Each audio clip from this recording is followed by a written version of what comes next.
buenos días. Hoy es miércoles 3 de marzo. Vamos a empezar con nuestra clase del día de hoy. Continuaremos con nuestro repaso de lengua materna español. Recuerda que estamos elaborando nuestra guía de estudio para los exámenes que tenemos la próxima semana. Así que el día de hoy continuaremos con las siguientes 5 preguntas que te presento a continuación en pantalla. Dame un momentito. Ve abriendo tu libreta en el cuestionario que hemos estado elaborando para que puedas agregar las siguientes preguntas.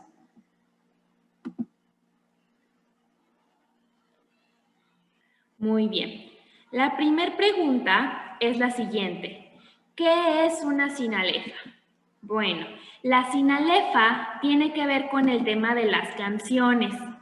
¿Ok? ¿Te acuerdas que en el cuestionario del día de ayer estuvimos platicando sobre las partes de las canciones, cuáles son los recursos que utilizaban las canciones para que fueran entretenidas, entre otras opciones? Pues bueno, una sinalefa tiene que ver con las canciones, con el conteo de sílabas que hay en un verso de una canción, ¿ok? Por ejemplo, si una canción en un verso dice amo tu sonrisa, ¿sale? Amo tu sonrisa lo tienen que separar en sílabas. Amo tu sonrisa. Esa es la primera parte. Del verso tenemos que separar ese verso en sílabas, ¿sale? Entonces, yo aquí te puse un ejemplo en pantalla. Deja nomás que cargue. Aquí está. Tenemos aquí un ejemplo, una oración. La casa es azul, ¿sale? La casa es azul, vamos a separarla por sílabas. La casa es azul, ¿sale? En total aquí tenemos 1, 2, 3, 4, 5, 6. 6 sílabas. Esta oración o este verso tiene 6 sílabas, pero la sinalefa se hace cuando la última letra de una palabra y la primera letra de la palabra que sigue, ambas son vocales o tiene sonido de vocal. Por ejemplo, vamos a ver cuáles sinalefas tenemos aquí. La casa. Aquí la última letra es una vocal, pero aquí la primera es una consonante. Entonces, aquí no se hace una sinalefa. Para que se haga una sinalefa, tiene que ser vocal y vocal. Así que aquí no. Vamos a la siguiente. Tenemos vocal y consonante. Tampoco nos funciona. Vamos a la siguiente. Tenemos vocal y vocal. Entonces, aquí sí se forma una sinalefa. ¿Ok? Porque la última letra es una vocal y la primera es una vocal. Entonces, aquí se forma una sinalefa. Vamos a continuar. Es A. Tenemos consonante y vocal. No se forma sinalefa. Y aquí tenemos vocal y consonante. No se forma sinalefa. Quiere decir que aquí tenemos solamente una sinalefa, porque termina en A y comienza en E. Es vocal, vocal. Entonces, cuando se hace una sinalefa, lo que tenemos que hacer es que se unen las sílabas. Esta sílaba de sa con la de es se unen formando una sola sílaba. Eso es la sinalefa. Cuando se unen formando una sola sílaba, en este caso, porque termina en vocal y empieza en vocal. Por lo tanto, este verso tiene ahora 1, 2, 3, 4, 5. Ahora solamente tiene 5 sílabas. Antes tenía 6, pero como hubo una sinalefa en esta oración, se juntaron y ahora solo tiene 5 sílabas. Eso es una sinalefa. Brevemente explicado, ¿ok? Ahora sí.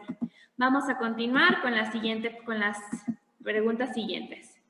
Deja nada más que se regrese. Ahora sí, escribe un ejemplo de sinalefa. Una vez que explicaste qué es una sinalefa, la siguiente es escribe un ejemplo de sinalefa. No te puedes robar el ejemplo que yo te di, así que tú piensa en otro diferente.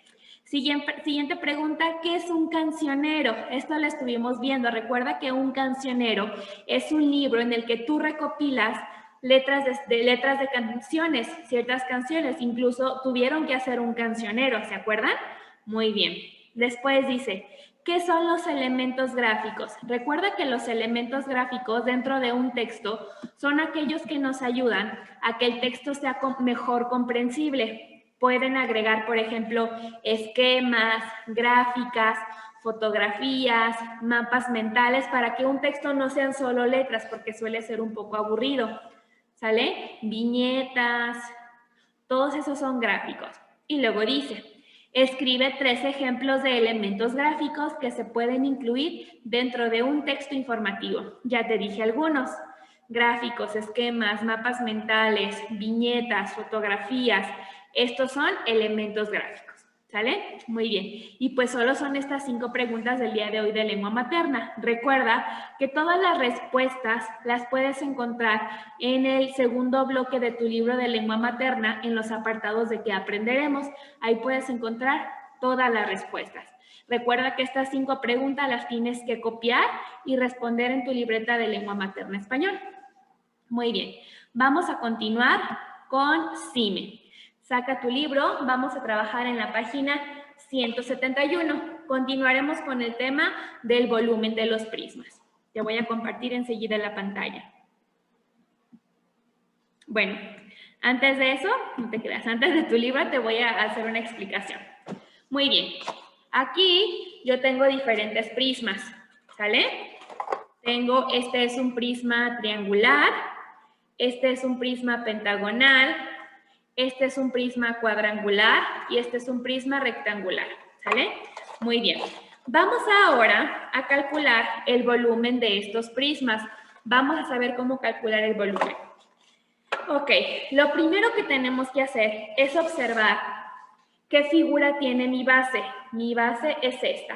Esta figura de base tiene un cuadrado. Esta figura de base tiene un triángulo. Este prisma de base tiene un pentágono y este prisma de base tiene un rectángulo. Si te fijas, todos los que yo tengo aquí, sus bases son diferentes, ¿ok? Sus caras todas son rectangulares, pero sus bases son diferentes. Así que este es el primer paso que tenemos que hacer, identificar cuál es la forma de las bases. ¿Por qué?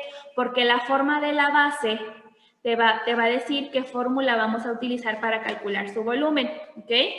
Porque para calcular el volumen de un prisma, la fórmula es la siguiente. Primero tengo que calcular el área de este cuadrado para después multiplicarlo por su altura.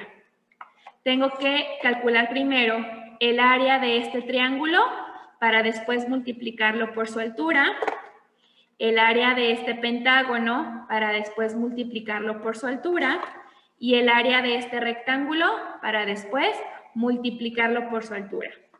Esa es la fórmula.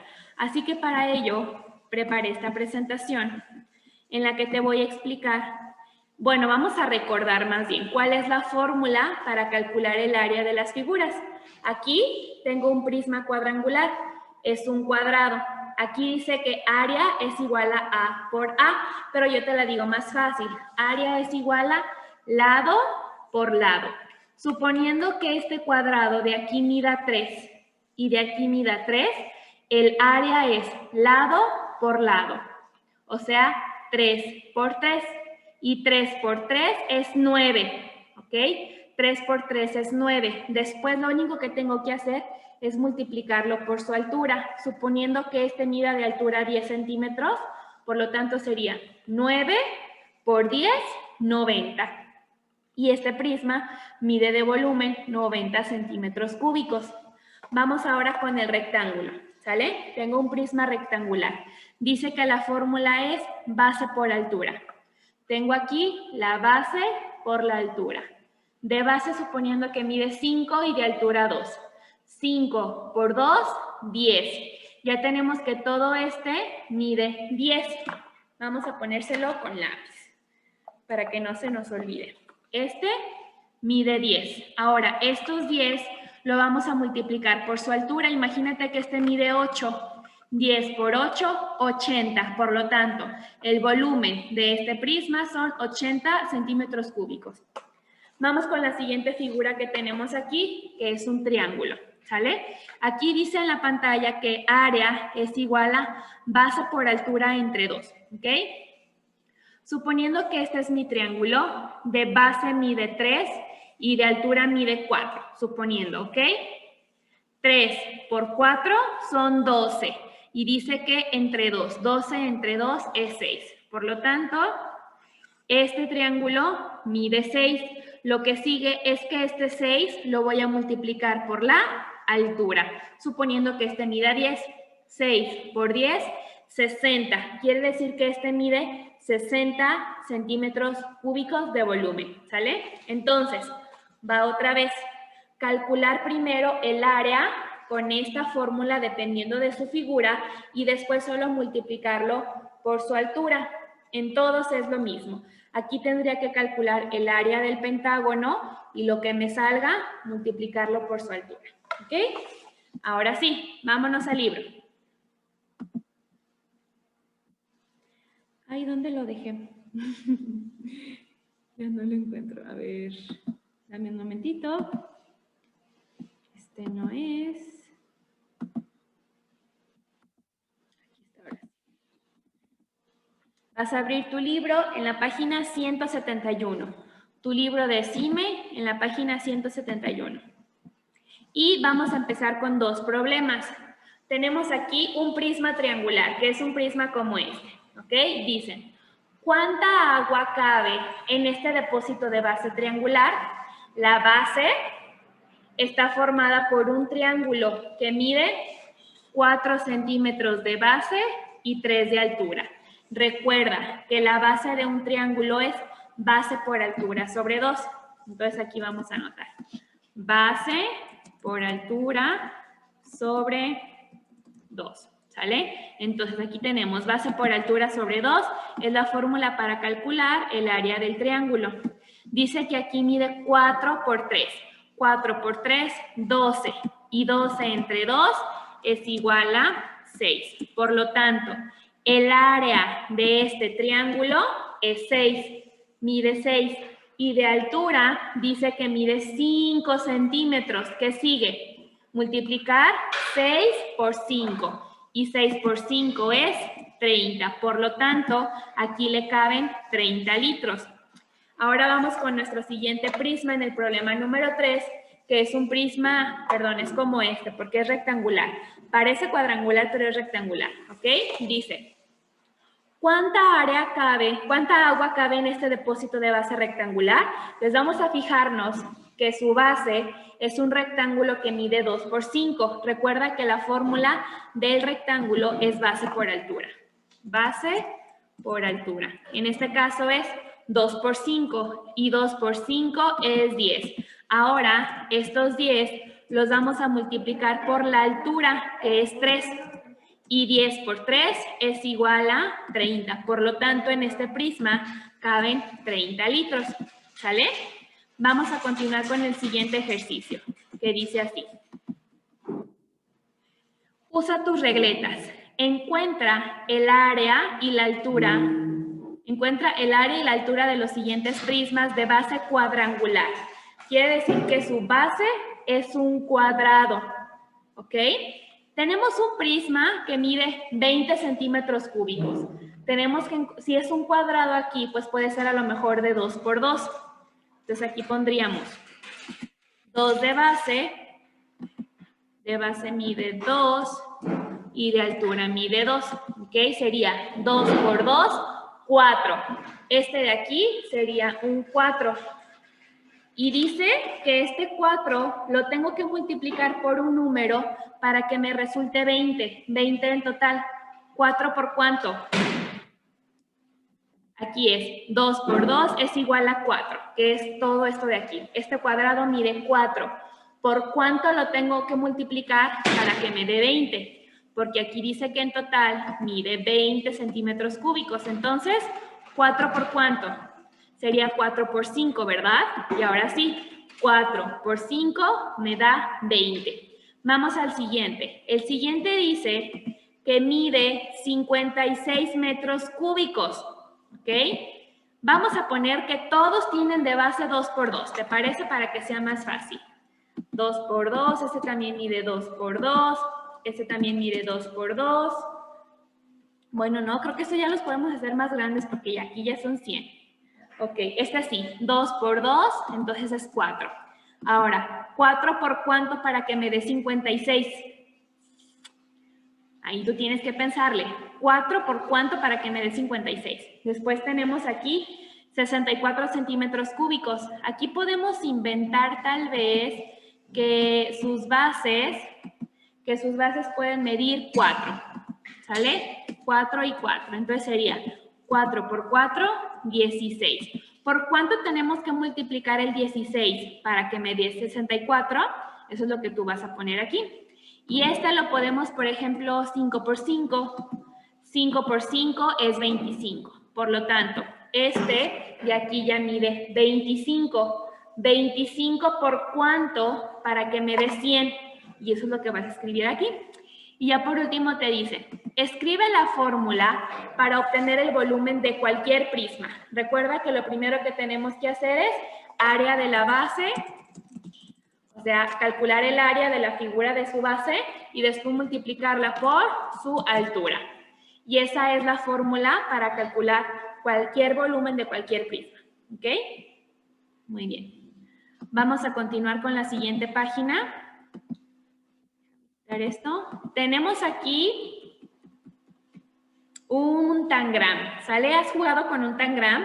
Un tangram es este juego, es esta figura descompuesta en otras figuras más que a la vez, acomodándolas de diferente forma, nos ayudan a representar o a formar otras figuras, como pues por ejemplo un barquito, un gatito o cualquier otra. Muy bien, lo que vamos a hacer es que vamos a calcular el volumen de cada una de las piezas. Tenemos aquí dos triángulos que son iguales. Aquí tenemos dos triángulos pequeños que son iguales. Un cuadrado, un triángulo medianito y un romboide. Tenemos en total 7 figuras, ¿sale? Dice dice el libro que de lado mide 10 metros. Es un cuadrado, por lo tanto, de cada lado mide 10. De aquí mide 10, de aquí mide 10 y de aquí mide 10. Incluso, si tú lo mides con tu regla, las medidas son reales. Entonces, va a ser mucho más fácil si con tu regla puedes medir cuánto mide, por ejemplo, el triángulo 1 para calcular base por altura entre 2. ¿Ok? Eso es lo primero que tú vas a hacer, calcular el área de la base. Tienes aquí una tablita. Déjame bajar para que la podamos observar bien. Una figura con 7 números, porque si te fijas, son 7 figuras. Entonces vas a poner primero el nombre de la figura. Por ejemplo, la figura 1, que es la que tenemos aquí, es un triángulo. Entonces aquí le vas a poner triángulo. La figura 2 es esta de aquí, también es un triángulo. Figura 3, otro triángulo. Figura 4 ya es un cuadrado y así con cada una de ellas vas a escribir el nombre de la figura. A continuación, ¿cuál es su área? ¿Cuál es el área de cada figura? Para eso te recuerde las fórmulas aquí en pantalla. Aquí las tenemos. Recuerda que el cuadrado tienes que multiplicar lado por lado. El rectángulo, pues aquí no hay rectángulos, pero sí hay un triángulo. Base por altura entre 2 y el romboide es base por altura. Te voy a explicar cuál es la base y cuál es la altura. El romboide, esta de aquí abajo, es su base. Ay, me salió chueca. Esta de aquí es su base y la altura es de esta esquinita abajo. Esa sería la altura de tu romboide. Y solo será multiplicar base por altura, ¿sale? Eso hasta ahí vamos a hacer el día de hoy. Solamente vas a calcular el área. El volumen todavía no, ¿ok? Entonces, para repetir, vas a escribir el nombre de la figura y cuál es su área, ¿sale?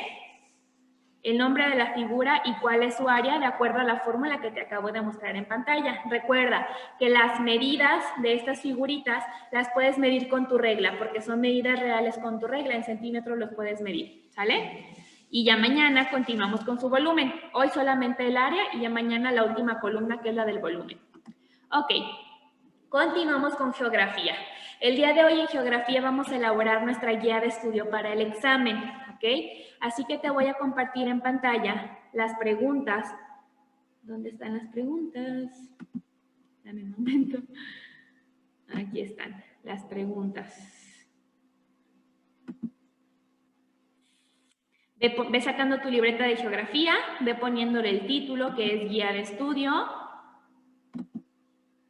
Y aquí tenemos, vamos a ir platicando las 10 preguntas. La primera, ¿cuáles son los elementos de un mapa? Recuerda que un mapa tiene diferentes partes. Tiene, para empezar, título. Tiene leyenda, que es donde dice qué representa cada cosa. Tiene la rosa de los vientos, que nos indica el norte, el sur, el este o el este. Y también tiene a veces la referencia de dónde obtuvieron la información. ¿Qué son los movimientos convergentes de las placas tectónicas? Este es un tema del trimestre número 1, pero que se repite en el trimestre número 2. ¿Recuerdas que platicábamos que las placas tectónicas tenían diferentes movimientos? Uno era así, otro era así y otro era así. ¿Ok? La pregunta es, ¿cuál es el convergente? ¿Ok? Convergente, diferente, divergente y transformante. Este es el transformante. ¿Ok? Y tenemos el convergente y el divergente. ¿Cuál es cuál? Eso es lo que vas a responder tú aquí. Pregunta número 3. ¿Qué son los riesgos de origen natural? Se relaciona un poquito con los desastres naturales. Riesgos, por ejemplo, como un deslave, un huracán, una inundación, son riesgos que son originales de la naturaleza, que no los provoca el ser humano. ¿Okay? Menciona 3 ejemplos de origen natural, ya te dije uno, el deslave, la inundación, un huracán. ¿Okay? ¿Qué es la migración? Recuerda que la migración es cuando una persona se tiene que mudar de su lugar de origen hacia otro país o hacia otro estado. ¿Okay? Por ejemplo, las personas de México que se van a vivir a Estados Unidos para buscar un mejor trabajo es un ejemplo de una migración. ¿Cuáles son las causas de la migración? Pues la mayoría de las veces es porque las personas en el lugar en el que viven no tienen buenas condiciones económicas, no encuentran un trabajo o porque se van allá a estudiar. Son diferentes motivos. En tu libro vienen todas las respuestas. Menciona los grandes países receptores de migrantes. Recuerda que platicábamos que a lo largo de todo el mundo hay países de donde salen los migrantes, pero hay países a donde llegan los migrantes. Por ejemplo, la mayoría de las personas de los migrantes de México o de Sudamérica se van hacia Estados Unidos. Por lo tanto, Estados Unidos sería un receptor de migrantes, porque es a donde los migrantes quieren ir a buscar mejores condiciones de vida. ¿Ok? ¿Qué es el patrimonio cultural de la humanidad? Platicábamos que el patrimonio cultural de la humanidad eran aquellas características muy valiosas que formaban parte de la cultura de un lugar. Por ejemplo, puede ser cosas como monumentos, bailes, tradiciones, música, que se conservan y que se consideran como muy valiosos para la historia de una cultura. Escribe algunos ejemplos de patrimonios culturales. Ya te dije algunos: la comida, los platillos típicos, la vestimenta, monumentos, pirámides. En México tenemos una cultura muy rica. 10. ¿Qué son las empresas transnacionales? Esto lo acabamos de ver. ¿Te acuerdas que vimos un video de las empresas transnacionales? Son aquellas empresas que nacen en cierta parte del mundo, pero que después abren otras sucursales o se van a otros países, entonces se hacen mucho más grandes, como por ejemplo veíamos que Coca-Cola es una empresa transnacional. ¿Okay? ¿Cuáles son los principales tipos de industria? Eran 3. La industria básica, la industria de transformación y la manufacturera. Perfecto. ¿Qué hace la industria básica? Ahí tú vas a investigar. ¿Recuerdas qué productos elaboraba la industria básica? ¿Si eran productos o no eran productos? Acuérdate que en tu libro vienen las respuestas. Luego, ¿qué hace la industria de transformación y qué hace la industria manufacturera? Vas a responder cada una de estas 3 empresas. Y por último, menciona ejemplos de algunas empresas transnacionales. Ya te dije yo una que es Coca-Cola, pero en nuestro libro escribimos muchas otras, ¿sale? Así que pues bueno, recuerda, estas preguntas las tienes que copiar o en todo caso las puedes imprimir, porque yo les mandé el archivo, las puedes imprimir y las puedes contestar aquí y pegarlas en tu libreta o copiarlas y responderlas en tu libreta. Es válido. Todas las respuestas vienen en tu libro de exploración, en el trimestre 2, en los apartados azules de qué aprenderemos. Y por último, vamos a trabajar en el gimnasio matemático, ¿sale? Vamos a responder las 4 divisiones que tenemos en nuestra página 11. Las primeras 4 divisiones de la página 11. Recuerda hacerlas con todo el procedimiento completo, si no, no cuenta como actividad realizada. Solo el resultado, así como lo hice yo aquí, no cuenta. Tiene que hacer con el procedimiento completo, ¿sale? Y pues terminamos. Que tengas bonito día y nos vemos mañana.